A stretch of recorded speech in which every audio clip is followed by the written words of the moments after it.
അപ്പോൾ റിയലിസ്റ്റിക് ആയിട്ട് ഞാൻ ട്രൈ ചെയ്യുന്ന രണ്ടാമത്തെ ഐറ്റമാണിത്.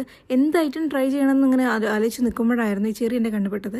അപ്പോൾ ഇതൊന്നും നമുക്ക് ട്രൈ ചെയ്ത് നോക്കാം. ആദ്യം തന്നെ നമ്മൾ ചെയ്യേണ്ടത് ഇതിൻ്റെ ഔട്ട്ലൈൻ വരച്ചെടുക്കുക ചെയ്യേണ്ടത്. ഹൈലൈറ്റ് ചെയ്യേണ്ട ഭാഗങ്ങളും അതിൻ്റെ കളർ അനുസരിച്ചിട്ട് നമ്മൾ എന്ത് ചെയ്യണം, ഒന്ന് ഡിവൈഡ് ചെയ്ത് വെക്കണം. ജസ്റ്റ് ഒന്ന് വരയ്ക്കുമ്പോൾ നോക്കി വരയ്ക്കണം. എവിടേക്കാണ് എന്തൊക്കെയാണ് ഹൈലൈറ്റ് ചെയ്യുന്നത് അത് മാത്രം ശ്രദ്ധിച്ചാൽ മതി. പിന്നെ അതിനനുസരിച്ച് കളർ നമ്മൾ ആഡ് ചെയ്ത് കൊടുക്കുക. ഞാനും പഠിക്കുന്നേ ഉള്ളൂ, നിങ്ങൾക്കും എൻ്റെ കൂടെ കൂടിയാൽ നിങ്ങൾക്കും പഠിക്കാം. നിങ്ങൾക്ക് ഞാൻ ആരാന്ന് പോലും അറിയുന്നുണ്ടാവില്ല. കാരണം 2 ദിവസം വീഡിയോ ഇട്ടപ്പോഴേക്കും എല്ലാവരും എന്നെ മറന്നു. ആരും വീഡിയോസ് അങ്ങനെ വ്യൂസ് ഒന്നും പോകുന്നില്ല എന്നെങ്കിലും നമ്മളിങ്ങനെ കീപ് ഗോയിങ്, നമ്മൾ ചെയ്തുകൊണ്ടേയിരിക്കും. എന്തെങ്കിലുമൊക്കെ ഒരിക്കൽ നമുക്കും ഒരു സമയം ഉണ്ടാവുമല്ലോ.